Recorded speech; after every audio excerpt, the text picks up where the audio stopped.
kay Ma'am Joma dahil sumama ulit sa akin guys para mag-attend ng Bible study. Guys, magsisiar muna si Ma'am Joma. O ayan na yung mga naggagandahan mga seniors na, na mag-attend ng Bible study. Ayan si Ate Mercy.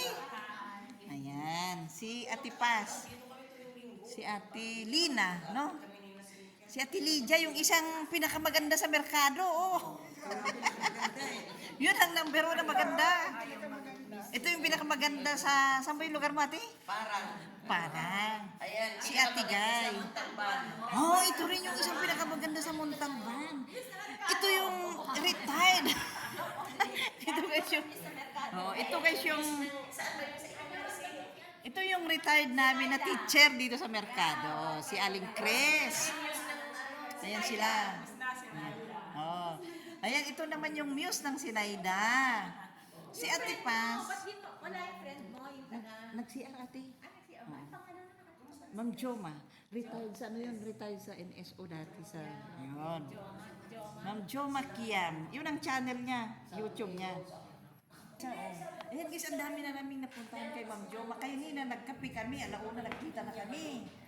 Hindi mga 2:30 tapos na kami. naglakad na naman kayo dalawa. Oo.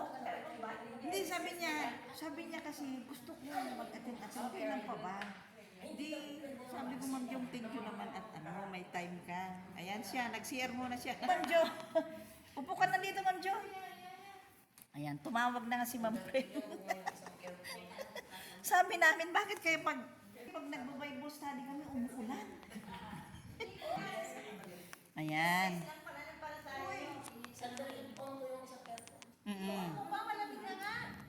Ayan.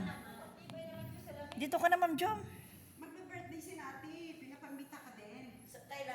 Saan yun? Sama nyo naman kami sa birthday, ha?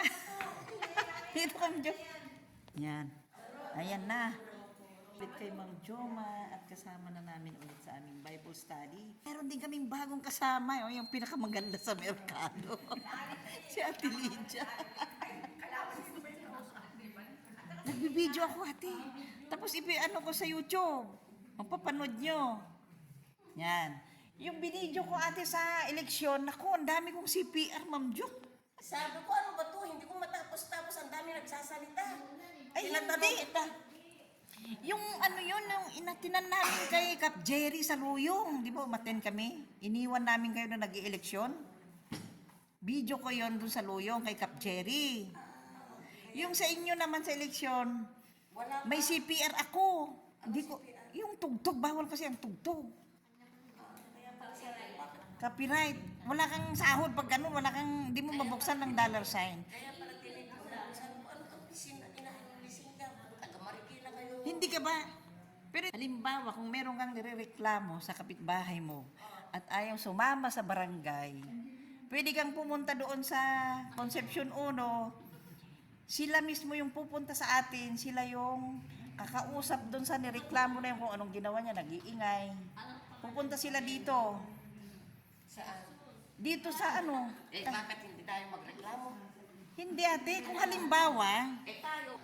ayan na. Ayan na si Pastor. Oh. Ayan na si Aling Lita. Ang ganda-ganda naman ni Manang Lita. Be. Kailan ang birthday mo ate? Ang ganda naman ang damit mo. Ang ganda naman ang damit. Uy, advance happy birthday ate. Oh, ilang taon ka na ate? 81. Oh, 81 pero 81 pero sumisipa-sipa pa oh. Yung birthday nila ni May, yung bunso. Pinasa mo ba? Ate, pinasa mo ba kay Beth yung video niya? Yung video kanina doon sa... Ang dami kong pinasa sa'yo. Ay, na nagsalita si... Nagsalita si Ate Beth. Ipapanood mo ah. Ate, sabihin mo, ipasa niya doon sa mga kasamahan doon, mga lupon. Ang tagal nagsalita si Ate Beth doon, ang galing niya. Ipasa mo sa kanya, meron ako dyan. Si Beth? Ayan guys, oh, yan. Ayan na yung ami. Ayan. Masayang tunay. Ayan na. Ay, ano. Masayang tunay. Masayang tunay. Pastor. Pastor, nag-video na naman ako. Ay, Pastor, gusto, ano pala, sabi nung kaibigan ko dun sa Florida, na nag-ano daw sa mga pastor, kasi napanood niya yung video. Mami, tiya, ganyan yung ano namin dito sa Florida. Minsan pag uwi ko, sabi niya, Pastor, papasyal ako dyan ha, pakilala mo ako sa pastor nyo. Kasi nakakapunta ba siya sa iba-ibang bansa, pastor na, ay mo ko yung ginagawa niya sa mga pastor daw. Siya yung nagtutok siya. O sige, Ma'am Lilibet, pupunta ka dito sa amin. Dadaling ko kita dito sa church. Kaya basta yan. Wow, yan na naman yung mga senior ha. Yan. Yan. Ayan na. Sige, bibidyo ko muna kayo ha, para ano. Sige. Oh. Oh, ang gaganda naman ng mga senior. Mm.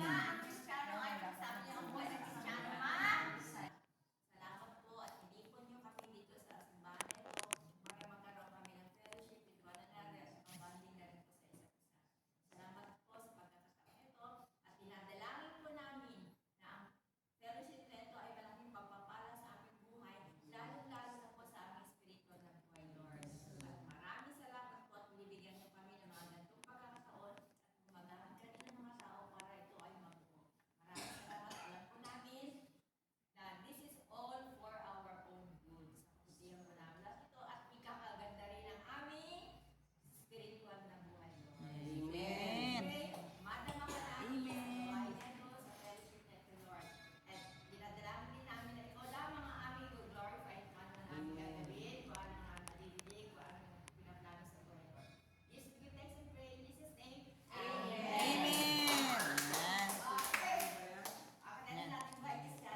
Oo.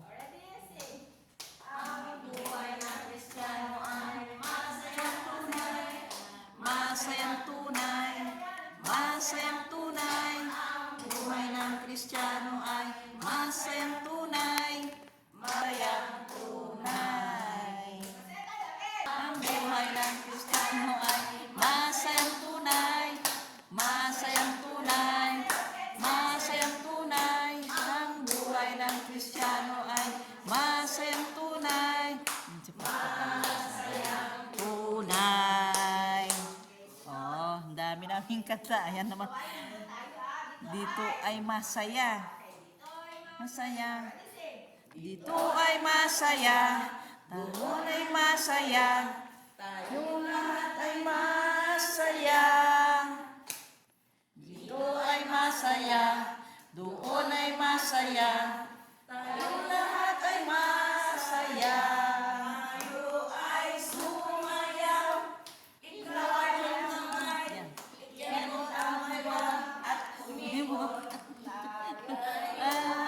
sumayaw, ikaw ay ang kamay, ikemot ang baywang at umibot. Ayan, gagaling nila. Ako ay masaya, tayo ay masaya, masaya. Ikaw ay masaya, ako ay masaya, tayo lahat ay masaya. Tayo ay sumayaw, ikaw ay ang kamay, ikemot ang baywang at umilot. Tayo ay sumayaw, ikaw ang kamay, ikemot ang baywang at umilot. Opo. Ayan na. Ayan na. Upo na tayo. Pag ano po, ipasa mo sa kanya ate at ipasa niya sa mga lupon ha. Ayan, dito na kami. Hello, Ma'am Fred. Hello. Ang next part ng ating gawain ay maglalaro tayo. Purpose naman din ay para magising lang tayo, no? Yes. Kasi ganitong oras kasi nakakatawa pa rin yan kahit paano. Papagising lang, isang game lang, no? Oo, pampagising. Kasi dami na nireklamo, ayaw nila ng game na mapapagod sila, hindi mo sila kaya game natin ay magaan lang. Pampagising, pampagising. Ayan. Ma'am Job, nagla. Ay, Ma'am Job. Yan. Dumaan na ako dun, hindi ko naman.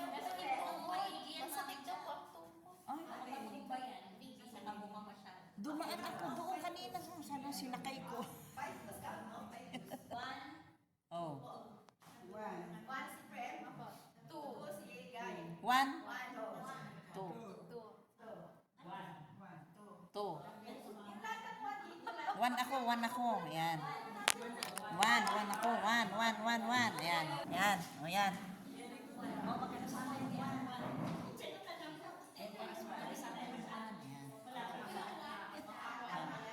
Tama, lima-lima.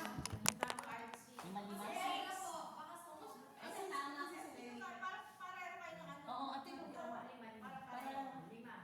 Yan. Yan. Kasi dapat pag hindi ba parang nahihirap ka side view. Guy, gusto ka na Guy. Ito naman pinakamaganda eh. Ayun pala sa Tileni. Ayun pala sa Tileni. Wala. Si Guy na pinakamaganda sabi ko siya. Okay, pag nasa Diyan, ha? kukunin. Ayos kayo dyan. Sino kanina ko? Susunod. Ano ba? Pumapasok ka na yata.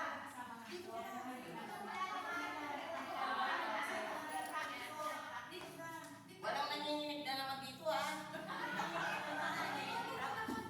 Kukunin ba siya susunod? Okay, sige. Guy, sige Guy. Ano ba yan? Ano? Sample lang. Kaya kayo.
Oh, congratulations sa mga winners.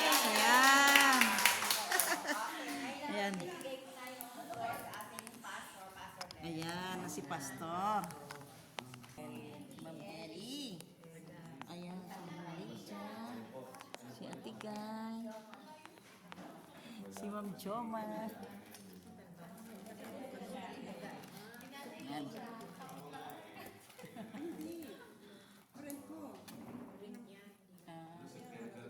Oo, Bernie.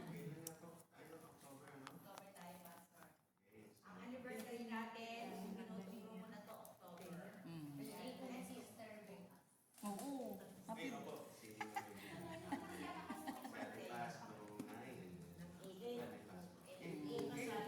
Ay, si birthday pala yung dalawang senior bukas, guys. Oh. Pinawisan sa Tileni.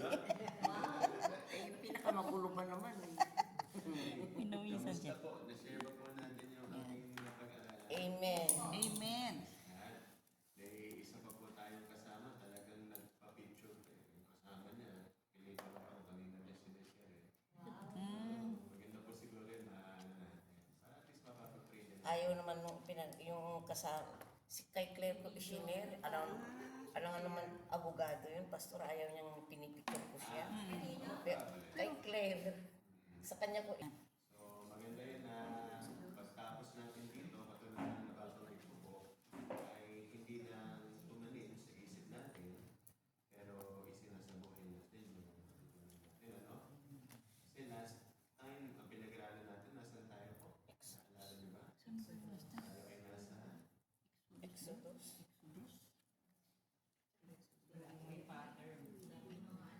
Ay, Leviticus. Exodus. Magkatulong sila. Ang mga senior, magkakatulong. Ano ba naman yun? Naalala niyo ba po yung pinag-usapan natin sa Leviticus? Yes, Pastor. Ang kasalanan ay kasalanan. Ang kasalanan ay kasalanan. Kahit kasalanan hindi sinasadya, kasalanan pa rin. Oh. Kasi ano pinapatunay po nun tungkol kay Lord? Ang Panginoon ay banal. Hindi ko makita ate. 108. 108. Po, ng time in Leviticus 4 po tayo eh. Yan. Pero iba na pa pag-uusapan. Nire-review lang natin. Kasi mahalaga yun. na Makita natin sa salita ni Lord 108. ang kasalanan ay kasalanan. So, hindi sa kanya walang excuse kay Lord. Okay? Leviticus.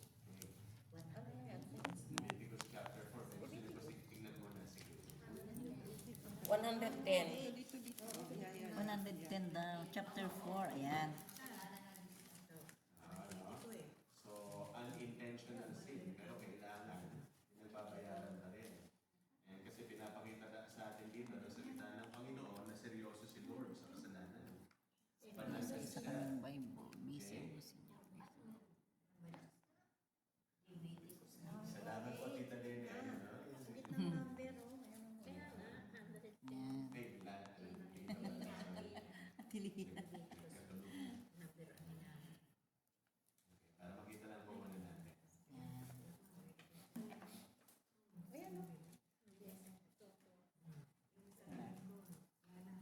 Okay. So nakita natin dyan sa chapter na niya, yun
lumago sa mga puso natin. At pangalawa, itong salita na to ay siyempre isabuhin natin. Kaya nga yung susunod na tanong kapag malapit na tayo matapos, ang tanong ko lagi, anong gagawin natin? Okay? And then, pangatlo ay ibahagi natin sa iba. So, meron tayong specific na tao na babahagian ito. Yan. Ngayon po, lalaktaw tayo ng maraming pages. Maraming Page pages. 819 tayo. Pupunta tayo sa Isaiah. 819. Ayun. Isaiah. Ayan, Isaiah. Page 819 po tayo para tinitingnan ko na rin kasi parehong Bible yun po para isa Oo. lang tinitingnan.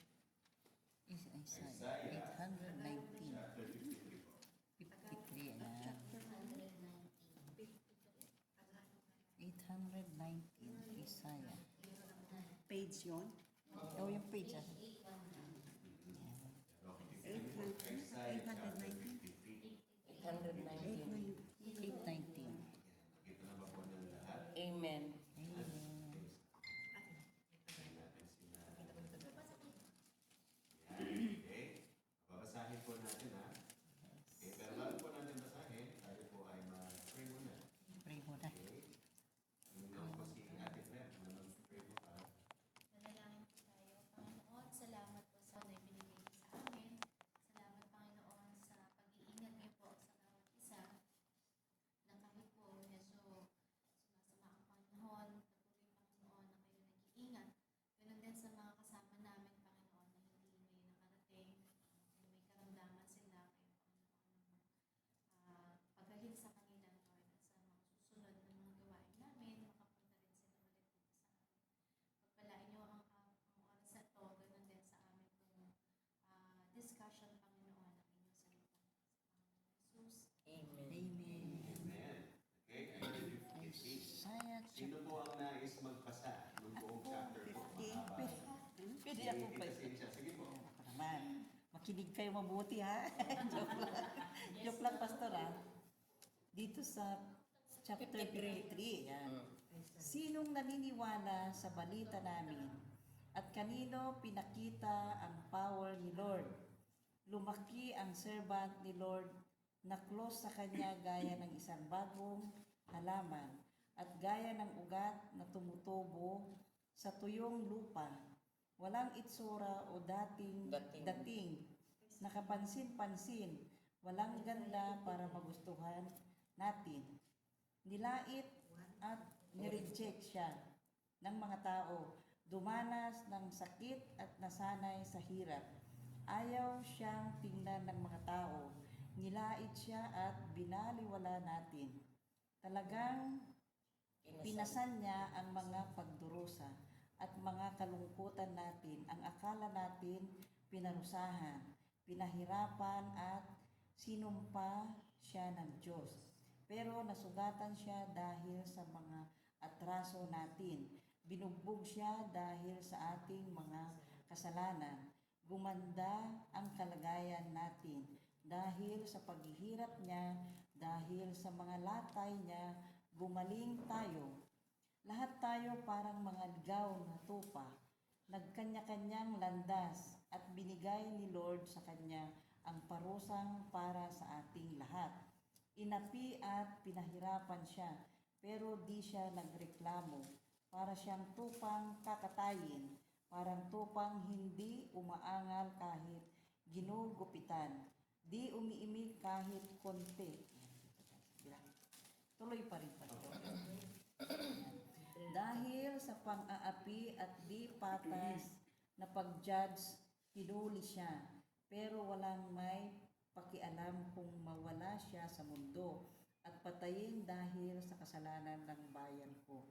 Binigyan siya ng libingang para sa masama, nilibing kasama ng mayayaman, kahit na wala siyang ginagawang karahasan o sinabing kasinungalingan. Pero kagustuhan ni Lord na mabugbog siya. Binigyan siya ng pasakit dahil inalay ng servant ang sarili niya bilang offering para sa kasalanan. Makikita niya ang lahi niya at mabubuhay siya ng matagal. Mangyayari ang plano ni Lord dahil sa kanya. Makikita niya ang bunga ng pagdurusa niya at matutuwa ang kalooban niya dahil sa pinagdaanan ng servant kong matuwid. Marami ang magiging matuwid, papasanin niya ang mga kasalanan nila. Kaya bibigyan ko siya ng parte kasama ng marami. Tatanggap siya ng reward kasama ng malakas. Dahil kusang loob niyang binigay ang kanyang buhay at ibinilang siyang kasama ng makasalanan. Pinasan ang kasalanan ng marami at pinagpray niyang mapatawad ang mga makasalanan. Okay, babasahin ko rin po. Sa inyo, Pastor. Sundan nyo lang po dyan para at least mas lalo manamnam natin yung ating pag-aaralan po ngayon. Basahin ko sa wikang Banyaga po, pero basahin nyo pa rin po dyan sa sabi sa Isaiah 53, verse 1. Who has believed what he has heard from us? And to whom has the arm of the Lord been revealed? For he grew up before him like a young plant, and like a root out of dry ground. He had no form or majesty that we should look at him, and no beauty that we should desire him. He was despised and rejected by man, a man of sorrows and acquainted with grief. And as one from whom men hide their faces, he was despised, and we esteemed him not. Surely he has borne our griefs and carried our sorrows. Yet we esteemed him stricken, smitten by God, and afflicted. But he was pierced for our transgressions, he was crushed for our iniquities. Upon him was the chastisement that brought us peace, and with his wounds we are healed. All we are like sheep have gone astray. We have turned everyone to his own way. And the Lord has laid on him the iniquity of us all. He was oppressed, and he was afflicted, and he opened not his mouth. Like a lamb is led to the slaughter, and like a sheep that before its shearers is silent, so he opened not his mouth. By oppression and judgment he was taken away. And as for his generation, who considered that he was cut off out of the land of the living, stricken for the transgressions of my people. They made his grave with the wicked and with the rich man in his death, although he had done no violence, and there was no deceit in his mouth. Yet it was the will of the Lord to crush him. He has put him to grief. When his soul makes an offering for guilt, he shall see his offspring. He shall prolong his days. The will of the Lord shall prosper in his hands. Out of the anguish of his soul he shall see and be satisfied. By his knowledge shall the righteous one, my servant, make many to be accounted righteous, and he shall bear their iniquities. Therefore I will divide him a portion with the many, and he shall divide the spoil with the strong, because he poured out his soul to death, and was numbered with the transgressors. Yet he bore the sin of many, and makes intercession for their transgressors. Po, that's pagkakabasa ng salita ng Lord. And isa po itong tula